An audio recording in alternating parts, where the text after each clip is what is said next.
Welcome to Washington in Focus, your source for the week's top stories in the state of Washington. I'm Cole Lauterbach, managing editor for the Center Square Newswire service. This week, we'll be discussing a nonpartisan report blaming Washington lawmakers for the state's multi-billion-dollar budget hole. Backers of the 4 ballot measures rolling back Democratic initiatives saying Bob Ferguson's language is putting a thumb on the scale of public opinion.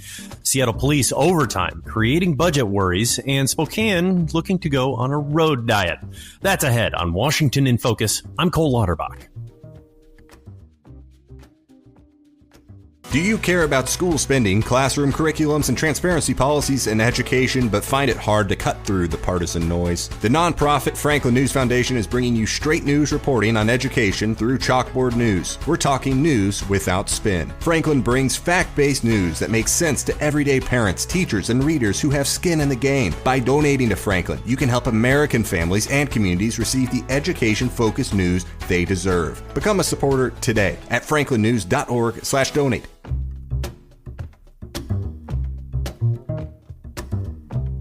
Welcome back to Washington in Focus. I'm Cole Lauterbach. Now, let's jump into the headlines. While the figure is up for debate, the consensus is that Washington's budget is going to be billions of dollars in the red for the next couple years, also known as biennium. A new report points the finger directly at state lawmakers for digging the hole that's going to have to be climbed out of. Investigative reporter TJ Martinell covered this report. What's the grand total that they're now expecting the state will be short taxpayer dollars, TJ?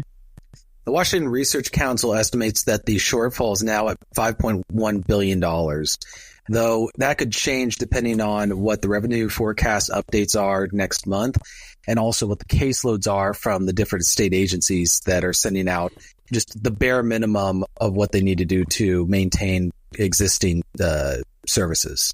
And now with state budget shortfalls or surpluses, there's one thing that, budget wonks like but the general public might not be aware of, is that the state will give a estimation, a educated guess of how much money they think they're going to bring in.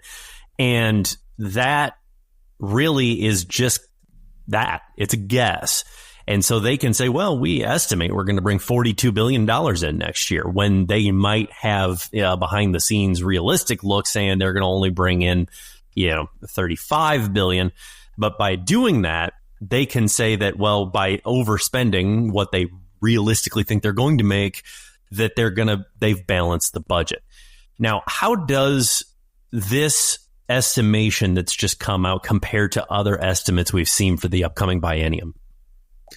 So what goes on is there's the Economic Revenue Forecast Council that looks at the economic forecast, but also the revenue forecast. And that's what they use to determine how much they're able to spend, because in Washington state, they have a 4-year balanced budget requirement where the state is not legally allowed to spend more money than what is forecasted for that biennium.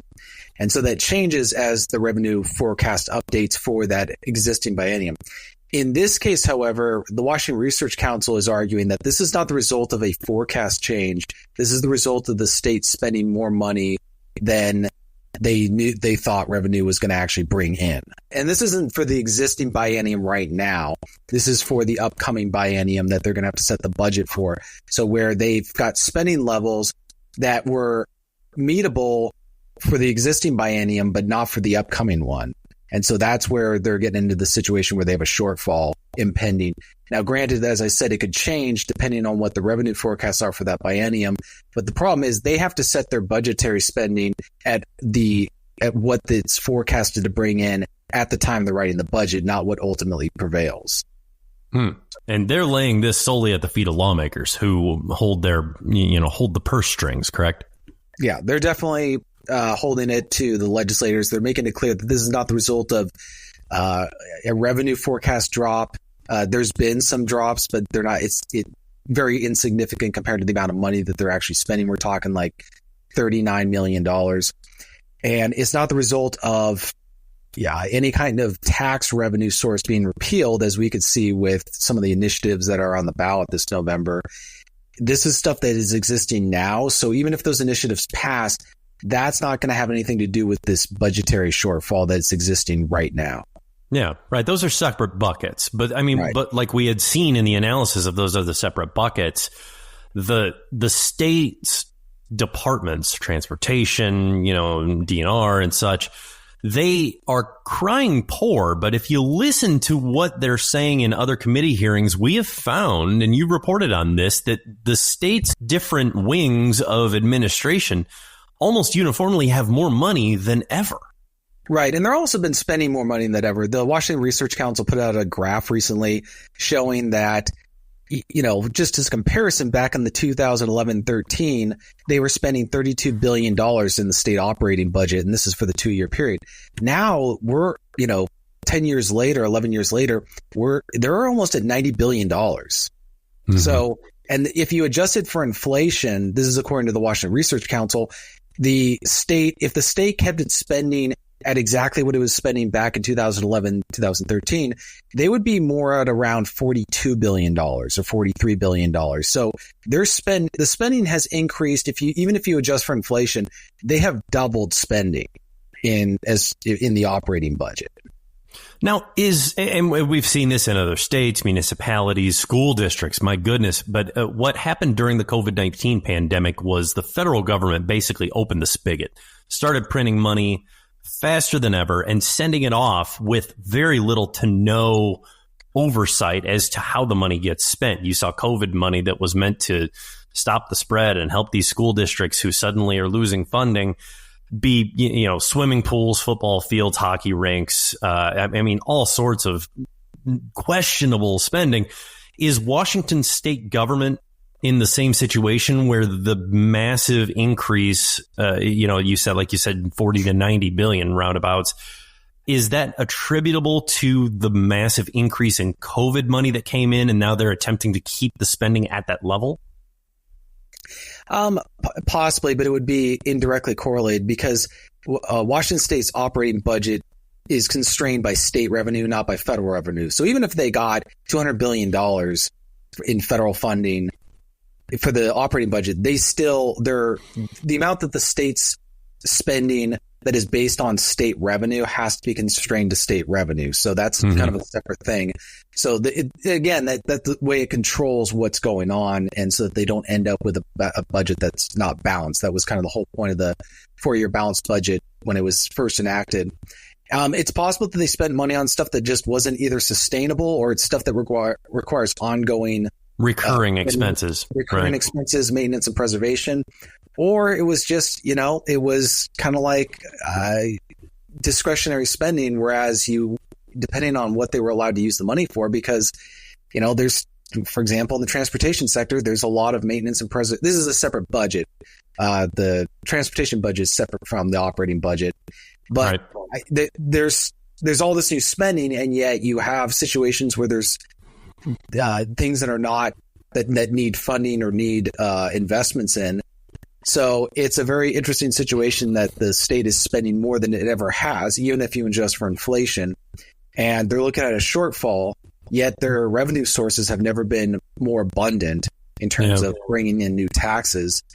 And so it's going to be interesting to see what happens in the upcoming legislative session when they may have to potentially do either cut spending or raise taxes. And how they're going to justify raising new taxes. Yeah. That seems like that's been the leitmotif of supermajority Democratic states everywhere, is that there's not much that they will cut. It's always, finding new revenue to enhance investments and other things like that. But thank you, TJ. Appreciate it. New polling asking about the initiatives that voters will decide on this election seem to show that voters aren't swayed by backers who say rolling back the 4 signature Democratic programs will save taxpayers a massive amount of money. The polling, done by the state's largest newspaper, a Seattle TV station, and a nonprofit, makes for an appearance that hundreds of thousands of people who went out of their way to sign one of the initiatives might be in the minority. But Capitol correspondent Carlene Johnson found that there might be a little bit more to it than that. Why would the public be swayed by the wording of the ballot descriptions, Carlene? Yeah, it's confusing, right? And I think right off the bat, people looking at their ballot. I've got mine in front of me. I mean, it's lengthy description for each of these, so their eyes might roll. But then it's like a yes vote means rejecting the tax measure and repealing, right? People honestly do get confused by just the yes vote is repeal, the no vote. There was actually a post on Twitter that Hallie Balch with Let's Go Washington, they're the ones behind these measures. She pointed me to a post on Twitter this week that said, I'm a proud conservative. I voted I voted no on all 4 of these because my taxes need to go down. Yeah. Well, that was exactly wrong. And that's why Let's Go Washington's message, they've tried to simplify it for months now with the whole vote yes, pay less. You see those signs all over Washington state. Some people apparently still confused, and the language itself, as you referenced, Cole, in the on your ballot is a little bit, maybe some say, leading in one direction rather than the other. Not really neutral, shall we say? Right. Well, that's what Let's Go Washington has said in this, that it's a measure that was passed by the legislature that requires the attorney general to put they call it like a warning label or a financial impact statement on there if the initiative affects any state programs in terms of revenue wise. So what they did was made sure that these initiatives, or that these, not the initiatives themselves, but these programs, the capital gains tax, the carbon auction, what they did was ensure that those affect the things that people would not want to get rid of, which is a common tactic where it's like, vote for this tax increase or the puppy gets it. And this law empowered the Attorney General's office to put on the ballot, and not just in the descriptions, the arguments for and against, to put some very, Hallie in the story, she told you it's one-sided. It seems partisan. Read one of them off just to give an idea of what these impact statements say. All right. So here's the one for Initiative 2117. That's the one that has to do with repealing the Climate Commitment Act.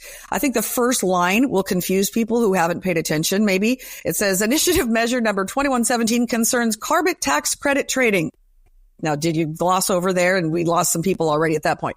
Now it says this measure would prohibit state agencies from imposing any type of carbon tax credit trading and repeal legislation establishing a cap and invest program to reduce greenhouse gas emissions. This measure would decrease funding for investments in transportation, clean air, renewable energy, conservation, and emissions reduction.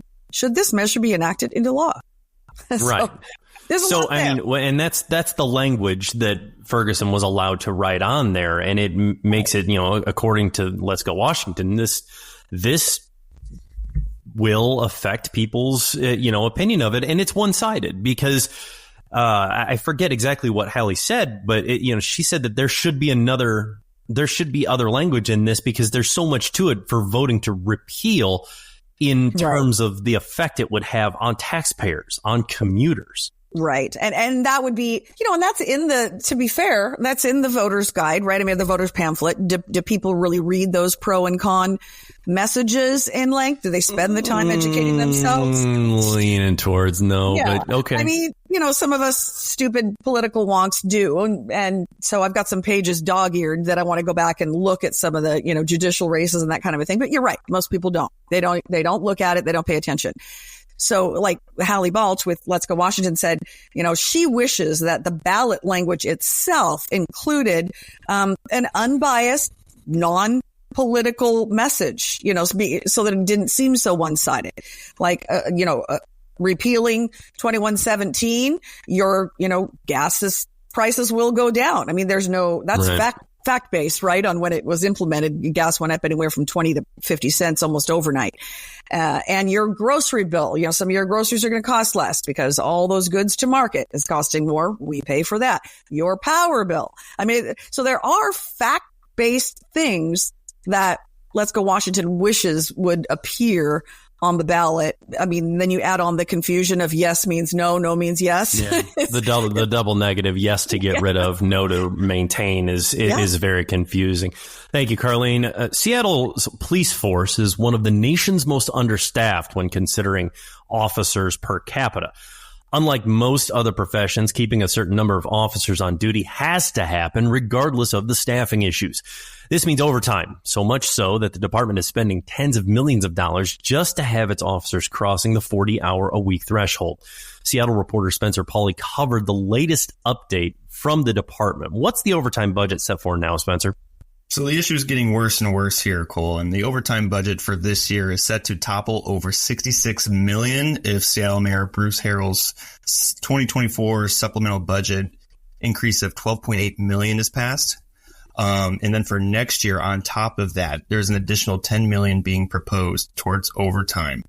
And all the while, overtime hours have remained high, about 455,000 to 475,000 hours.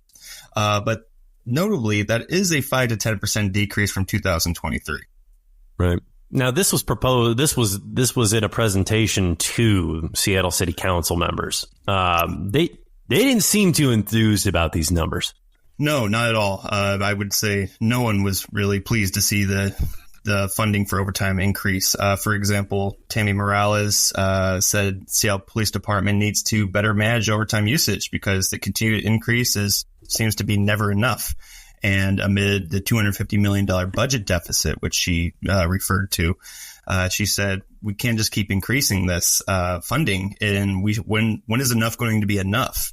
Now, Seattle City Council Chair Sarah Nelson also had a negative opinion about the overtime budget, saying, the overtime increase shows a complacency with an inability to meet the city's goal of a net gain of 500 officers.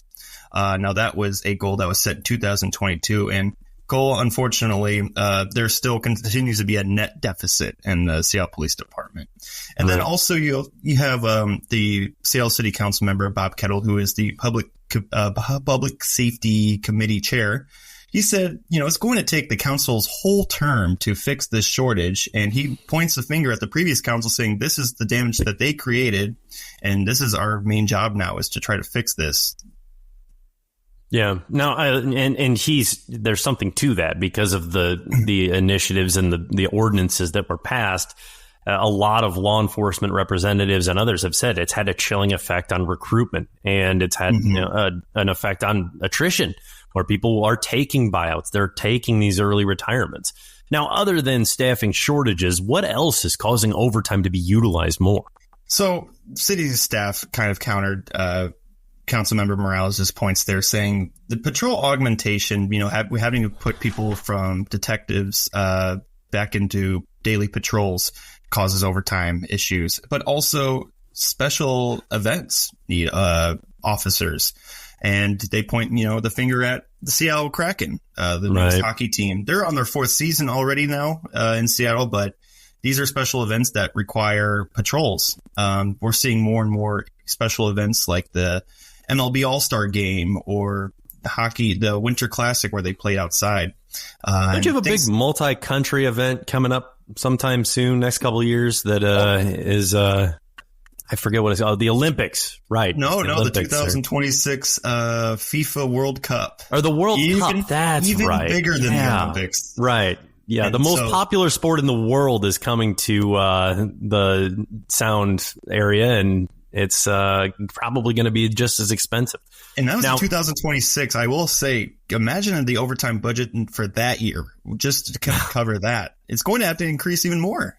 Yeah, right. Now, does the staff of the city think that $64 million and change is enough to cover the 2025 overtime use, or will they have to come back for more funding at some point because they're just running out?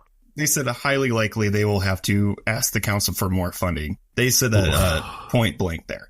Now, Councilmember Morales said, what if we use some of this money towards other needs that we would get a better return on investment? She said, what if we spent this money towards affordable housing, towards child care programs, outdoor parks, everything like that? And it was a man from the Seattle City Budget Office saying, The $64 million is going to be used for the police department. Don't worry about that. In more professional words, I suppose. But yeah. Yeah, right. Very clear. Mm-hmm. Thank you, Spencer. Appreciate it. While it was ranked one of the nation's healthiest cities, Spokane officials say that the city needs a diet. And that's, to be clear, a road diet.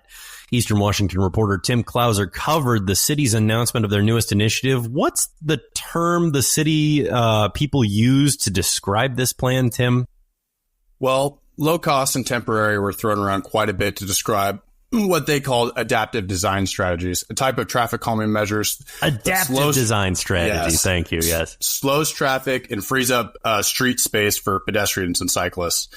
The city's talked about it quite a bit the last few months, that and traffic calming measures in general, as a way to make Spokane more of a multimodal city, meaning that residents can walk or bike pretty much anywhere in the city. That's the intention of this 27 by 2027 plan, using those adaptive design measures to create an urban mobility network, or what they're calling it, taking different areas around the town that are separated by busy streets and intersection and bridging that gap with these adaptive design strategies. Right. Now, it's not, you're not going to see lanes taken off of downtown. Main Street's not going from 6 to 4 lanes to allow for an additional bike lane. But these are focused on more low traffic streets that are also kind of choke points elsewhere, right? Yeah, so the focus of the project is utilizing as much existing infrastructure as possible, mainly to keep costs down. Now, the reality is that Spokane has just too many of these busy streets and intersections to just put another bike lane along, slowing down traffic even more. Instead, the city is going to use alternate routes along parallel streets to, say, Division and other major corridors that don't see nearly as much traffic, especially traffic at lower speeds. Now, the city said that by using these streets, they don't need to paint new lanes or install any new infrastructure. Instead, they can focus on where those streets intersect with roadways like Division that pose a barrier to pedestrians and cyclists. To their credit, there have been a number of cyclist accidents, vehicles impacting cyclists, and those have turned out to be some of the deadliest collisions in the city in recent years, too. Yeah, so a lot of cyclists feel unsafe riding around town, and I can imagine why. I felt the same way walking around town and hopping on some of the wheelchair options like Lime scooters that you see in a lot of other cities. I mean, there's a lot of cars going down these streets, and a lot of them are going over the speed limit. The proposed resolution for this project noted that only 4% of all the accidents in Spokane involve a pedestrian walking. But 40% of all the city's fatal accidents involved a pedestrian walking. So pretty disproportionate numbers there. Now, how much is this going to cost? Yeah, so they're not quite sure how much it's going to cost at this point, but they estimate the project at around $6 million. But at the same time, they're not sure how they're going to pay for that. They said it could come to moving funds around between different programs, applying for grants, using revenue from those Lime scooters, which isn't nearly close to the $6 million total, and also using external partnerships. Now, the proposed resolution also mentioned around $10 million that the city received from the federal government last year to reduce traffic deaths along these major streets. That $10 million purse that they got from the federal government, it seems like they've already used that for a variety of other projects, but a lot of these projects or these adaptive design strategies that fall into this 27 by 2027 plan could also fall under the purview of these other projects that's using that $10 million from the federal government. So they're hoping that might be able to help a little bit, but right now the funding aspect is really uncertain. Now, what exactly does the plan look like? I mean, are you talking like extra lane? Are they cutting down? Is it explicit where they're cutting down lanes of traffic and making bike lanes for them like the traditional road diet method is? Are they putting up are there barriers? Are there speed bumps? I mean, there's a lot of different ways that you can approach this method of, this philosophy of making roadways in metropolitan areas more cyclist and pedestrian friendly. Yeah. So They have a map of the plan and where they'd like the routes to go, but the plan isn't to say very concrete yet. Instead, they have this list of guidelines. So say certain streets, when traffic sees this many cars a day and that traffic is under 25 miles an hour, then they don't need to add any new infrastructure. Say a car is going over 26 miles an hour, on average on that street, they might include more painted bike lanes. Or if that speed is even higher or there's more cars, they might put in concrete planters or other temporary low-cost means to sort of separate those pedestrians and cyclists from that traffic. So I'm looking at a map right now. I wish I could show you that kind of shows those general routes, but I mean, we're not sure what streets might see reduced lanes or these bike lanes, but they did note that in some areas it might come down to reducing the lanes of traffic. Got it. Now, save that visual from when we start the television network. But thank you, Tim. And a big thank you to our journalists for sharing their stories. Stay up to date with these and more at thecentersquare.com. I'm Cole Lauterbach. And until next time, this has been Washington in Focus.